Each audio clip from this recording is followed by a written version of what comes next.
मौलाना कल्बे जवाद साहब का बयान, तो उन्होंने कहा था कि काफ़ी औकाफ डिलीट किए गए हैं। तो औकाफ डिलीट के बाद अगर जो सदर हैं या कमेटियाँ हैं उनमें से इस तरीके के लोग जो जिंदा हैं उन्हें डिलीट करने का अगर इंतज़ाम किया जा रहा है तो ये बहुत एक मजाक है और बहुत अफसोसनाक बात है। एक हयात मौलाना को मुर्दा साबित करने की कोशिश की जा रही है। हमारे बीच अर्शी रज़ा साहब मौजूद हैं, ये बताएंगे कि कौन मौलाना है और कौन ये साबित करने की कोशिश कर रहा है। देखिए, आपको तो मालूम है और शहर में एक एक चीज़ का हर वक्त तस्करा और मोमिनीन के बीच हुआ करता है। तो जो रोज़ा फ़ातमैन है इसमें हमारी अंजुमन जो ज़ेर निगरानी शमशीर हैदरी रहा है 50-60 साल से करीब मैं देख ही रहा हूँ जब से, और मौलाना कायम मेहंदी साहब इसके सदर कमेटी के थे और एक सरपरस्त की तरह से अंजुमन को भी वो देख रहे थे। और अभी 17-18 तारीख को एक लेटर वक्फ बोर्ड द्वारा जारी किया गया और उस लेटर में उन्होंने ये लिखा है कि मौलाना कायम मेहंदी साहब अब हयात नहीं रहे और इस वजह से इस कमेटी में जो है वो इसको रिजॉल्व करके और इसमें जो दूसरे शुरका हैं उनमें एक शख्स को मतलब ज़िम्मेदारी देने का उन्होंने लिखा है। तो मतलब बड़ी मज़ाक़ खेज़ बात यह है कि आप शहर में रहते हैं, हर चीज़ जानते हैं और एक ऐसे ज़ाकिरे अहले बैत जो आलमी शोहरत के मालिक हैं, सब जानते हैं, इंफॉर्मेशन में रहे, ऑफिसर हैं, रैंक पे रहे और अब रिटायर्ड हैं, मगर कौमी खिदमात बहुत हैं उनकी। तो अगर एक शिया सेंट्रल वक्फ बोर्ड को ये नहीं पता है कि वो हयात हैं या नहीं, या जो एक ये साजिश के तहत जिस दिन से पता चला है, अभी आज मैं उनकी कल फेसबुक पे देख रहा था कि उस पर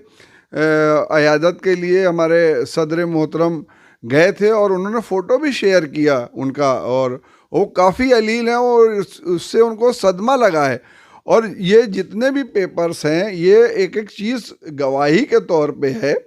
और एक बहुत बड़ी साजिश है ये। आप एक ज़ाकिर अहले बैत को इस तरीके से अगर आप लिख रहे हैं और ज़बानी तौर पे कह देना तो एक मतलब होता है कि भाई सहवन, मगर ये आमदन किया गया है, ये सहवन नहीं है, ये आमदन किया गया है। तो इसके लिए एक तो माफ़ी मांगनी चाहिए और आइंदा का इसके ऐसे मामलात के लिए ख्याल रखना चाहिए कि एक आप जो इतना रिस्पॉन्सिबल आदमी है और उसके लिए मतलब इस तरीके की बातें करना, तो इससे ये लगता है कि आप किस लेवल पे हैं, आपकी जानकारियाँ, आपकी इत्तला कितनी महदूद है ये बताती है। और औकाफ का तहफ़्फ़ुज़ जब ही होगा जब आप हर चीज़ पे निगाह रखेंगे। अभी मैं 2-4 हफ्ते पहले ही देख रहा था मौलाना कल्बे जवाद साहब का बयान, तो उन्होंने कहा था कि काफ़ी औकाफ डिलीट किए गए हैं। तो औकाफ डिलीट के बाद अगर जो सदर हैं या कमेटियाँ हैं उनमें से इस तरीके के लोग जो ज़िंदा हैं उन्हें डिलीट करने का अगर इंतज़ाम किया जा रहा है तो ये बहुत एक मजाक है और बहुत अफसोसनाक बात है। और उनको मजम्मत, जितनी भी अंजुमन मजम्मत करे इसकी कम है और उनको भी इसमें सामने आके माफ़ी मांगनी चाहिए, क्योंकि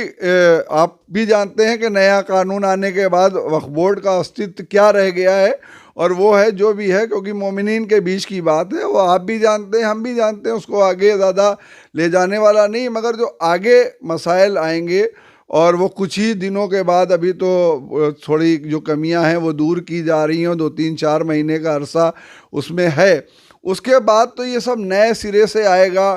और जो लोग वक्फ बोर्ड की बाकायदा हिमायत बिल की कर रहे थे वो सारे जो हैं वो कहाँ पे हैं, कैसे हैं, वो आप भी जानते हैं। तो आज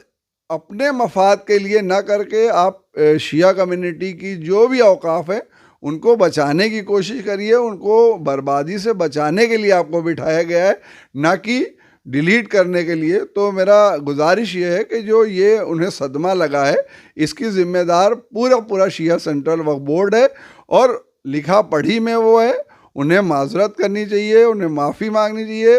और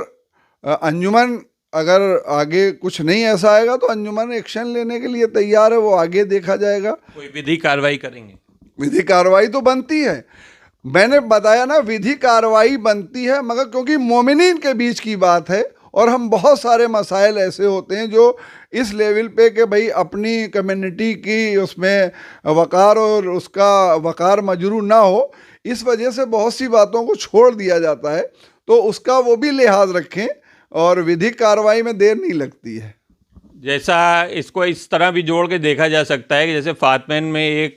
सीरियल का शो हुआ था, क्या इसको इससे जोड़ के देखा जा सकता है? देखिए, जो सीरियल का शो है वो उन्होंने माजरतनामा भेजा था, और माजरतनामे पे अगर जो भी आपने एक्शन लिया, माना नहीं माना, मैं उसके ऊपर तो मैं उसका एतराज़ कर ही नहीं रहा हूँ, क्योंकि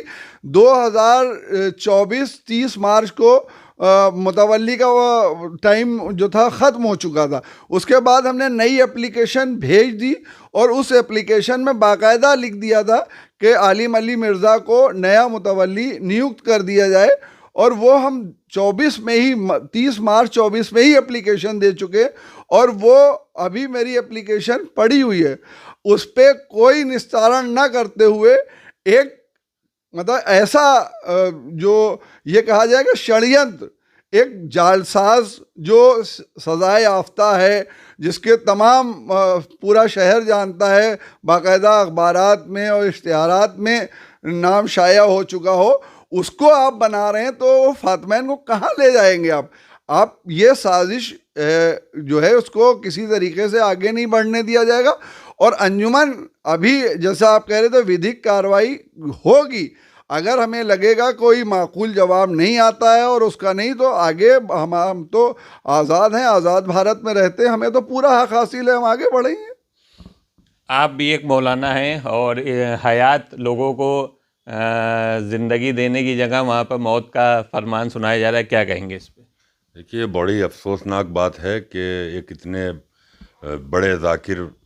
मौलाना क़ायम मेहदी साहब बाराबंकवी के तारुफ़ के मोहताज नहीं है, जिनको पूरा दुनिया जानती है, और उनके बारे में कैसे ऐसी इत्तला उनको मिली कि उन्होंने उनको मरा हुआ साबित कर दिया, कि उनके लेटर में लिख दिया कि उनका इंतकाल हो चुका है। तो उनका इन्फॉर्मर जो हैं या उनकी वाकई जो बात है वो बिल्कुल महदूद दायरा है, इसमें बड़ा अफसोसनाक है,